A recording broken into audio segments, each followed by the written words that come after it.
तो हेलो बच्चों, कैसे हैं आप सभी। उम्मीद है आप सब बहुत अच्छे होंगे। आप सबकी तैयारियां बोर्ड एग्जाम के लिए बहुत अच्छी चल रही होंगी। आज हम लोग जो रिवीजन कर रहे हैं क्लास 12 का भौतिक विज्ञान, उसी को आगे बढ़ाते हुए तीसरा चैप्टर जो हमारा चल रहा था वैद्युत धारा जिसका नाम है, उसके आगे जो हम लोगों ने पढ़ लिया था कल विशिष्ट चालकता लास्ट हेडिंग था, धारा घनत्व भी हम लोगों ने पढ़ लिया था, विशिष्ट प्रतिरोध भी पढ़ लिया था। अब जो हमारा विशिष्ट चालकता था और धारा घनत्व, इन दोनों में संबंध क्या होता है उसी के बारे में हम लोग देखते हैं। तो विशिष्ट चालकता हमारा जो था उसी की परिभाषा से, और जो विशिष्ट प्रतिरोध था उसके परिभाषा से हम लोग निकाल लेंगे। आइए देखते हैं। तो सबसे पहले लिखेंगे विशिष्ट चालकता की परिभाषा से। बहुत छोटा सा पहले हेडिंग डाल देते हैं, विशिष्ट चालकता तथा विशिष्ट चालकता तथा किसमें, विशिष्ट धारा घनत्व में। विशिष्ट चालकता तथा धारा घनत्व में संबंध, ये हम लोगों को निकालना है।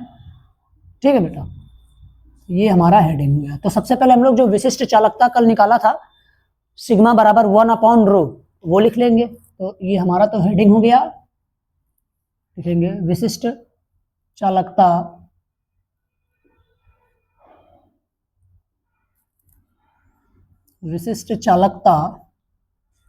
सिग्मा बराबर 1/ρ से, इसी को बेटा हम समीकरण नंबर 1 सपोज कर लेंगे। ठीक है। अब जो हमारा विशिष्ट प्रतिरोध था वो भी आया था ρ बराबर, हम लोगों ने निकाला था E/J। तो यहाँ पे लिखेंगे विशिष्ट प्रतिरोध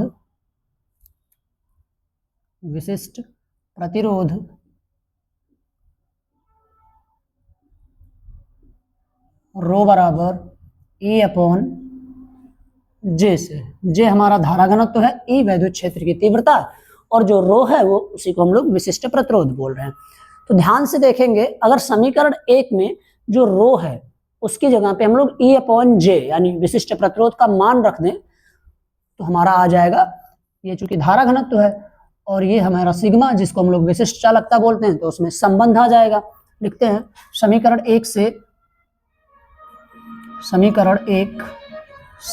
तो समीकरण 1 हमारा क्या है बेटा, सिग्मा बराबर 1/ρ है। तो रो का मान हम लोग यहां से रख देंगे, सिग्मा बराबर 1/E/J है। इसी को सॉल्व कर लेंगे तो सिग्मा J/E आ जाएगा हमारा। ठीक है, J/E। या अगर हम लोग धारा घनत्व निकालेंगे यहाँ पे, J बराबर आ जाएगा सिग्मा इंटू E। ये हमारा संबंध हो गया। ठीक है बेटा, ये हमारा संबंध हो गया। किसमें किसमें, धारा घनत्व और विशिष्ट चालकता में। बहुत ही छोटा सा डेरिवेशन, इंपॉर्टेंट है, कभी कभी एग्जाम में पूछ लिया जाता है। न्यूमेरिकल के लिए भी ये इंपॉर्टेंट है, डायरेक्ट फार्मूला अप्लाई करके हम लोग न्यूमेरिकल निकाल सकते हैं। अब इस कड़ी को आगे बढ़ाते हुए बेटा हम लोग जो पढ़ेंगे प्रतिरोधों का संयोजन। ठीक है, तो प्रतिरोधों का जो संयोजन होता है बेटा वो क्या होता है उसी के बारे में हम लोग देखेंगे। संयोजन का मतलब होता है जोड़ना, किसी भी चीज को जोड़ना। तो यहाँ पे प्रतिरोध का संयोजन हो रहा है और वो दो प्रकार के होते हैं। ठीक है, एक होता है हमारा समांतर क्रम और दूसरा होता है श्रेणी क्रम, या पहले श्रेणी क्रम बोलो बाद में समांतर क्रम। तो हम लोग लिखते हैं यहाँ पे प्रतिरोध का संयोजन, हेडिंग जो मेन हेडिंग है हमारा, प्रतिरोध का संयोजन। प्रतिरोध का संयोजन मतलब प्रतिरोधों को जोड़ना, और ये दो प्रकार के होते हैं। पहला हमारा होता है श्रेणी क्रम संयोजन। श्रेणी क्रम संयोजन, ध्यान से देखेंगे बेटा, श्रेणी क्रम संयोजन। और दूसरा होता है समांतर क्रम संयोजन। तो पहले श्रेणी क्रम को हम लोग समझ लेते हैं और इसका जो डेरिवेशन है उसको कर लेते हैं, एंड देन उसके बाद हम लोग समांतर क्रम में आएंगे। ठीक है, तो श्रेणी क्रम की बात हो रही है। तो श्रेणी क्रम जो परिभाषा होता है वो कहता है अगर दो या दो से अधिक प्रतिरोध दिए हों, तो उनका जैसे मान लीजिए दो प्रतिरोध दिए हैं, ऐसे तीन प्रतिरोध इसमें हम लोग मान के चलेंगे। एक ये हो गया, एक प्रतिरोध ये हो गया, और ये हो गया एक। तो तीन प्रतिरोध, ये R1 हो गया, ये R2 हमारा और ये R3। तो यहाँ पे श्रेणी क्रम कह रहा है, तो श्रेणी क्रम की जो परिभाषा होता है बेटा ना, ध्यान से समझना, जो पहले प्रतिरोध का दूसरा सिरा होता है दूसरे प्रतिरोध के पहले सिरे से जुड़ा होता है, तो इस प्रकार के संबंधित को हम लोग बोलते हैं श्रेणी क्रम संयोजन। इस प्रकार के संयोजन को हम लोग बोलते हैं श्रेणी क्रम संयोजन। तो इसका बेसिक सा चित्र है, आइए इसको बनाते हैं और डेरिवेशन स्टार्ट करते हैं हम लोग, ठीक है। तो सबसे पहले चित्र को बनाएंगे बहुत ध्यान से। स्टार्ट किया, एक प्रतिरोध लगाया यहाँ पे, फिर एक प्रतिरोध लगाया यहाँ पे, एंड देन एक लास्ट लगाया यहाँ पे, 3 प्रतिरोध लेके चल रहे हैं हम लोग। और यहाँ पे लिख दिया बिंदु A, यहाँ पे बिंदु B, ठीक है। और इस प्रतिरोध के तार को, प्रतिरोध के सिरों को हम लोगों ने एक बैटरी से जोड़ दिया यहाँ पे एक बैटरी से। धारा तभी प्रवाहित होगा बेटा, ठीक है। ये हो जाएगा हमारा। अब ये जो बड़ा वाला सिरा होता है वो प्लस होता है और दूसरा वाला जो छोटा वाला होता है वो माइनस में होता है। यहाँ पे हम लोगों ने बैटरी जोड़ दी। अब धारा प्रवाहित होगा, तो धारा जब प्रवाहित होगा इस सिरे में यानी इस प्रतिरोध में, ध्यान से देखना बेटा, समझने वाली बात है यहाँ पे एक चीज। बैटरी से धारा प्रवाहित हुआ, उसको हम लोग स्मॉल आई मान लिए, ठीक है। वैद्युत धारा को आई से प्रदर्शित करते हैं, तो आई मान लिया। पूरे परिपथ में आई वैद्युत धारा प्रवाहित होगा, यहाँ पे भी आई, इस जगह पे भी आई, और जब वापस आ रहा है माइनस की तरफ तब भी वैद्युत धारा आई। अब यहाँ पे जो प्रतिरोध माने हैं इसको R1 लिखते हैं, इसको R2 प्रतिरोध मान लिए और इसको R3 प्रतिरोध। अब प्रतिरोध R1 में जो वैद्युत विभव यानी विभवांतर उत्पन्न होगा उसको V1 मान लेंगे, और R2 में V2 मानेंगे, और R3 में विभवांतर को V3 मान लेंगे, ठीक है। ये हो गया क्लियर। अब इसका जो डेरिवेशन आएगा, क्या संबंध आएगा, अगर कुल प्रतिरोध निकालें इस श्रेणी क्रम संयोजन का, अगर हम लोग कुल प्रतिरोध निकालें तो वो कितना आएगा। तो सबसे पहले इसका जो लिखने वाला पोर्शन है उसको हम लोग लिखते हैं, ठीक है। V1 का मान यहां से यहां तक, V2 का मान यहां से यहां तक, और V3 का मान यहां से यहां तक हम लोग निकालते हैं। देखो बिंदु A और B के बीच में जो विभवांतर है V1, V2 और V3 है। अगर मान लो हम कहें कि बिंदु A तथा B के बीच कुल विभवांतर V है, तो क्या करेंगे हम लोग, इन तीनों विभवांतर को जोड़ देंगे, तो V बराबर हो जाएगा V1 plus V2 plus V3। Start करें डेरिवेशन। तो लिखने वाला जो पोर्शन है बेटा यहाँ पे लिखेंगे, माना, थोड़ा सा तेजी से लिखते हैं, माना 3 प्रतिरोध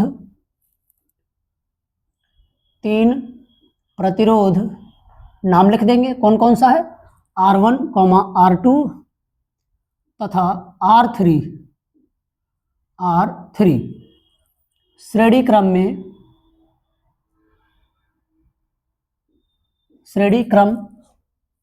में जुड़े हैं, ठीक है बेटा, श्रेणी क्रम में जुड़े हैं। अब यहाँ पे परिपथ में I एम्पियर की वैद्युत धारा प्रवाहित हो रही है, तो ये भी लिख सकते हैं, या ऐसे लिख सकते हैं, इनमें धारा I प्रवाहित हो रही है,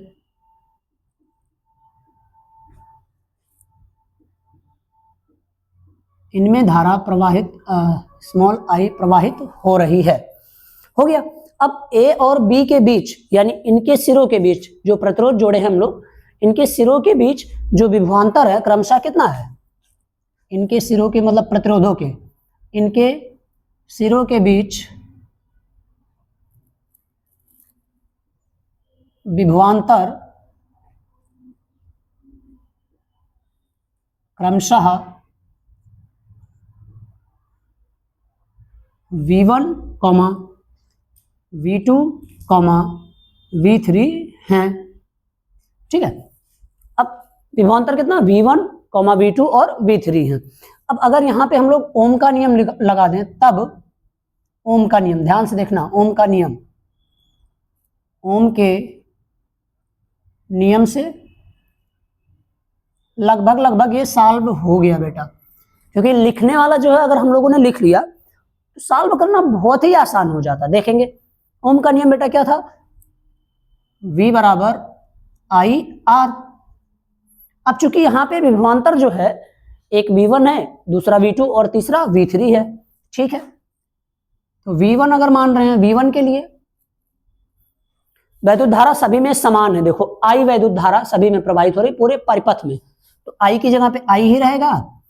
R यानी पहले प्रतिरोध के लिए हम लोग V1 माने हैं, तो V1 बराबर I R1, जो विभवांतर है V1 वो पहले प्रतिरोध में प्रवाहित हो रहा, तो यहां पे लिख देंगे R1। वैसे V2 को अगर देखें तो वैद्युत धारा तो बराबर I और प्रतिरोध R2 अटैच है उससे। सेम V3 से अगर हम लोग देखें यहाँ पे, तो V3 के लिए वैद्युत धारा I, प्रतिरोध है R3। ठीक है, ये हो गया। यहां आगे देखते हैं इसके, अगर मान लो परिपथ में जो बिंदु A और B दिया है, चालक तार जो दिया है उसमें माना A तथा B, यहां पे लिख लेना बिंदु A तथा B के बीच कुल विभवांतर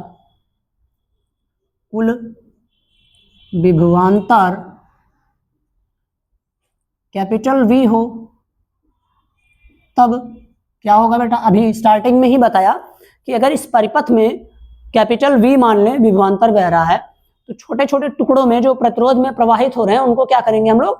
जोड़ देंगे पूरे को। तो लिखेंगे यहाँ पे, तब V बराबर V1 plus V2 plus V3 हो जाएगा हमारा। अब चूंकि V का मान हम लोग पहले निकाल चुके हैं, V1 का भी निकाले हैं और V2 का और V3 का, यहाँ पे देखेंगे इस जगह हम लोगों ने ज्ञात कर लिया है। तो V की जगह पे क्या रखेंगे बेटा? I R बराबर V1 की जगह पे I R1 प्लस V2 की जगह पे I R2 लिख देंगे यहाँ पे, और प्लस जहां पे V3 है उसकी जगह पे I R3 यहाँ पे आगे I R बराबर, यहाँ पे देखेंगे I यहाँ पे भी है, यहाँ पे भी समान है और बीच में प्लस लगा है, तो हम लोग इसको कॉमन कर लेते हैं। I को अगर कॉमन कर लेंगे तो क्या बचेगा? यहाँ से केवल R1 बचेगा और यहाँ से R2 और इस जगह से बेटा R3 बचेगा। ठीक है, ये हो गया। ध्यान से देखना, ये I जो है यहाँ पे मल्टीपल में है, गुणे में, बराबर के हम लोग दूसरी तरफ लेके आएंगे तो बटे में हो जाएगा। तो I R और बटे में हो जाएगा यहाँ पे I। इधर क्या बचा? ये केवल बचा R1 plus R2 plus R3, ये हमारा बचा यहाँ पे। देखेंगे यहाँ पे I से I यहाँ पे कट जा रहा है, क्या बचा बेटा? R बराबर कितना हुआ? R1 प्लस R2 और प्लस का R3, ये हमारा संबंध आ गया श्रेणी क्रम संयोजन का। यहां पे एक चीज और देखेंगे, जो वैद्युत धारा है पूरे परिपथ में क्या है? समान है। आई सपोज किया गया था ना, तो ये जो श्रेणी क्रम होता है, श्रेणी क्रम में वैद्युत धारा का मान नियत होता है। ठीक है, नोट का पॉइंट है, चाहो तो अपनी नोटबुक में लिख लेना कि जो वैद्युत धारा होता है श्रेणी क्रम में उसका मान नियत होता है। अच्छा, अब दूसरा जो हमारा है, इसको एक आप लोग स्क्रीनशॉट ले लो, उसके बाद नोट कर लेना। ठीक है, इसको रफ करते हैं फिर। तो हमारा जो दूसरा क्रम था वो था समांतर क्रम। ठीक है, श्रेणी क्रम हमारा कंप्लीट हो गया। अब जो समांतर क्रम है बेटा, उसमें देखते हैं क्या होता है समांतर क्रम। जैसे इसमें किया है ना, लगभग सेम है, थोड़ा सा चेंज है केवल, तो वो हम तो समझाने के लिए है ना, उसको देखेंगे आगे। चित्र को रफ कर दे रहे हैं क्योंकि ये श्रेणी क्रम संयोजन का था।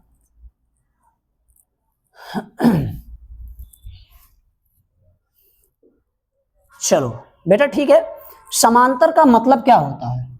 जैसे हमने एक रेखा दे दिया आपको, इसके समांतर एक रेखा खींचो, तो इसी के आसपास चाहे दाहिने तरफ या बाएं तरफ ऐसे हम लोग एक रेखा खींच देंगे, तो इस रेखा के समांतर ये रेखा हो गया। या अगर कहें इस तरह रेखा है कोई, इसके समांतर खींचो, तब भी हम लोग नीचे या तो ऊपर एक लाइन खींच देंगे, वो समांतर रेखा हो जाएगी। ठीक है, तो प्रतिरोध की बात हो रही है, तो हम था समझाने के लिए रेखा। प्रतिरोध मान लो 3 प्रतिरोध यहां पे भी दिए हैं, 3 प्रतिरोध, एक दिया है R1, दूसरा दिया है R2, तीसरा दिया है हमारा R3। ये समांतर है ना, एक दूसरे के समांतर है, ठीक है। मान लो दो बिंदु दिए हैं A और B, लिख देते हैं बिंदु A और बिंदु B। श्रेणी क्रम में हम लोगों ने क्या पढ़ा था, जो पहला प्रतिरोध है यहां पे लिख देते हैं R1, ये R2 और ये है हमारा R3। यहीं पे पहले एक बार रिवाइज करते हैं श्रेणी क्रम को। श्रेणी क्रम में हमने बोला था स्टार्टिंग में कि जो पहले प्रतिरोध का दूसरा सिरा होता है दूसरे प्रतिरोध के पहले सिरे से जुड़ा होता है यहाँ पे, तो वो जो संयोजन होता है उसको हम लोग श्रेणी क्रम बोलते हैं। लेकिन इसमें क्या होता है, समांतर क्रम में बेटा जितने प्रतिरोध दिए हैं सभी का पहला सिरा एक साथ अटैच होता है, एक साथ जुड़ा होता है, ठीक है। जितने भी प्रतिरोध दिए हैं समांतर क्रम में सभी का जो पहला सिरा होता है एक बिंदु पर एक साथ जुड़ा होता है, और दूसरा जो सिरा होता है सेम दूसरा भी ऐसे ही सेम ऐसे, ठीक है। यहां पे हम लोग जैसे पहले में किया था एक बैटरी जोड़ देते हैं, ये लगा दिया हम लोगों ने प्लस और माइनस का एक बैटरी। दो ध्रुव होते हैं, एक नेगेटिव सिरा होता है और एक पॉजिटिव। तो जो बड़ा वाला सिरा होता है वो धनात्मक होता है, छोटा वाला हमारा ऋणात्मक हो जाएगा यहाँ पे, ठीक है। अब ध्यान से देखना यहाँ पे, जब वैद्युत धारा यहां से प्रवाहित हुआ इस सेल से यानी इस बैटरी से वैद्युत धारा प्रवाहित होना स्टार्ट हुआ, आई था, मान लिया, चलो ठीक है, यहां पे भी पहुंचा आई है। लेकिन इस बिंदु पर जब पहुंचेगा तो इसको तीन भागों में जाना है, तीन भागों में जाना है। तो ऊपर जब जाएगा I1 हो जाएगा, और इसमें जब जाएगा तो I2 हो जाएगा, और इसमें जो जाएगा बेटा I3 हो जाएगा, ठीक है। अब पुनः देखो, I1 धारा R1 में जा रहा, I2 धारा R2 में जा रहा, I3 धारा हमारा R3 में जा रहा। अब यहाँ पे भी वही सेम कंडीशन, यहाँ पे I3 जो धारा जिसके साथ जा रहा वही यहाँ पे जाएगा, यहाँ पे I2, और इस सिरे से हमारा निकल रहा है I1।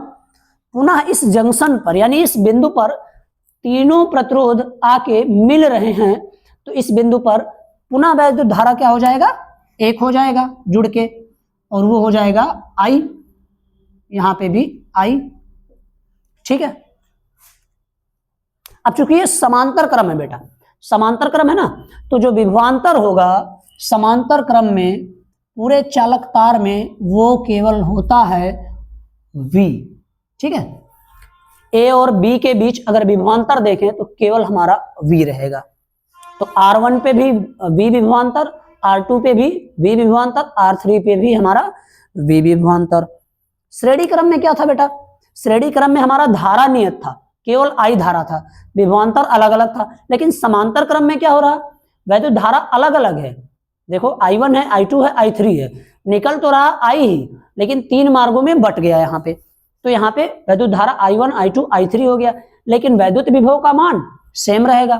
तो समांतर क्रम में विभवांतर नियत होता है। तो यहाँ पे लिखेंगे, यहाँ पे पहले हेडिंग लिखेंगे, कौन सा क्रम है ये बेटा, समांतर क्रम, समांतर क्रम संयोजन। तो समांतर क्रम में क्या होता बेटा, माना वही सेम चीज लिखना इसमें भी, माना तीन प्रतिरोध, तीन ही हम लोग लेके चल रहे हैं, चार भी ले सकते हो, अनंत प्रतिरोध ले सकते हो आप सब। माना तीन प्रतिरोध कौन कौन से हैं,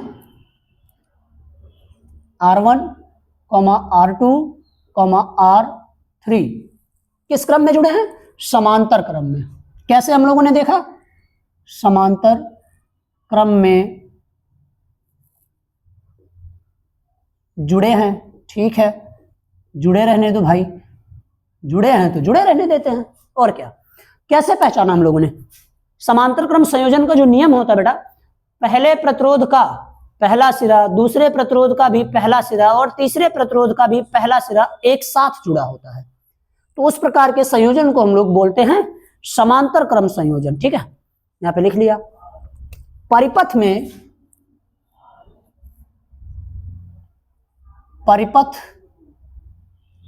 में धारा कितना प्रवाहित हो रहा बेटा, I1, I2 तथा कितना I3 प्रवाहित हो रहा है। ठीक, धारा प्रवाहित हो रहा है हमारा I1, I2 और I3। बिंदु A और B के बीच विभव कितना बेटा, बिंदु A तथा B के बीच विभव V है। मतलब एक लाइन यहां पे चाहो तो और ऐड कर सकते हो क्या, कि तीनों प्रतिरोध में विभवांतर V है, या V उत्पन्न हो रहा है या V प्रवाहित हो रहा है। अब यहां पे हम लोग क्या, आवेश संरक्षण के नियम से, आवेश संरक्षण का नियम क्या कहता बेटा, आवेश संरक्षण के नियम से, आवेश संरक्षण का नियम होता बेटा I बराबर I1 प्लस I2 और प्लस का I3, ये होता है। ठीक है, क्योंकि वैद्युत धारा का मान अलग अलग है अलग अलग प्रतिरोधों के लिए यहाँ पे, तो ये हमारा आवेश संरक्षण का नियम हो गया। अब एक चीज और ध्यान देखेंगे, जो ओम का नियम होता है हमारा बेटा, ओम का नियम, ओम्स लॉ बेटा क्या कहता है कि जो वैद्युत विभवांतर होता है वो धारा गुणे वैद्युत प्रतिरोध के बराबर होता है। तो यहां से अगर I का मान हम लोग निकालें, ध्यान से देखना, I बराबर V/R हो जाएगा। परंतु यहाँ पे वैद्युत धारा क्या है, तीन प्रकार के हैं, तीन मार्गों में बट गए हैं। तो I का मान चलो ठीक है निकाल लिया, अगर मान लो I1 दिया है यहाँ पे, तब क्या हो जाएगा वैद्युत धारा का मान, विभवांतर तो बेटा नियत है तीनों प्रतिरोध में, पहले प्रतिरोध के लिए R1 हो जाएगा।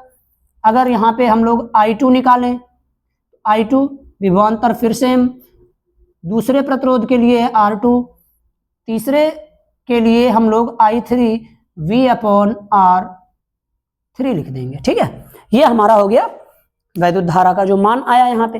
तो आवेश संरक्षण का जो नियम हम लोगों ने लिखा है, I बराबर क्या निकाला यहाँ पे ओम के नियम से, V/R रख देते हैं, V/R, I1 का मान V/R1, V/R1 प्लस I2 का मान बेटा V/R2, V/R2 प्लस I3 का मान है V/R3।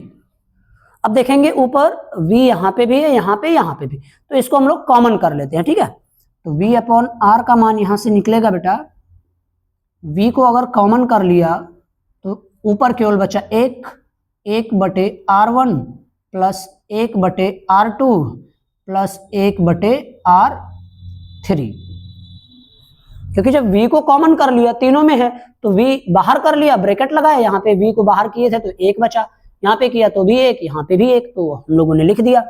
अब वही प्रोसेस यहाँ पे V जो है गुणे में है ऊपर की तरफ, तो अगर हम दूसरी तरफ लाएंगे तो बटे में हो जाएगा, तो V/R गुणे V ये हो जाएगा। यहाँ पे बचा क्या, 1/R1 प्लस का 1/R2 और प्लस का 1/R3, ये हमारा बचा। यहाँ पे देखेंगे V से V कट जाएगा, यहाँ ऊपर केवल बचा 1 और नीचे बटे में R, तो यहाँ पे हम लोग देख लेते हैं 1/R बचा, यहाँ से 1 ऊपर और R नीचे बराबर, बाकी ये पूरा कॉपी कर देंगे, 1/R1 प्लस 1/R2 और प्लस का 1/R3, ये हमारा समांतर क्रम संयोजन का आ गया प्रतिरोध। ठीक है बेटा, अब जो नोट वाला पॉइंट था, अगर श्रेणी क्रम में हम लोग देखें तो वैद्युत धारा नियत था, समांतर क्रम में देखें तो वैद्युत विभव नियत होता है। तो ये रहा हमारा बेटा समांतर क्रम और श्रेणी क्रम संयोजन यानी प्रतिरोध का संयोजन। तो आज के लिए बेटा इतना ही। अगर आप सबको वीडियो पसंद आई हो तो चैनल को सब्सक्राइब जरूर करना, और तैयारी बहुत तेजी से आप लोग स्टार्ट कर दो, क्योंकि हमने ये तीसरा चैप्टर शुरू कर दिया है। 2 चैप्टर के जो डेरिवेशन इंपॉर्टेंट जितने भी वहां पे क्वेश्चंस बन सकते थे सब हमने कंप्लीट किया है, बहुत आसान विधि से। ये भी नहीं, अगर जिसको किसी ने नहीं देखा वो वीडियो तो उसको वॉच कर सकते हैं आप, चैनल पे हमारे पड़ा है पूरा। ठीक है बेटा, धन्यवाद।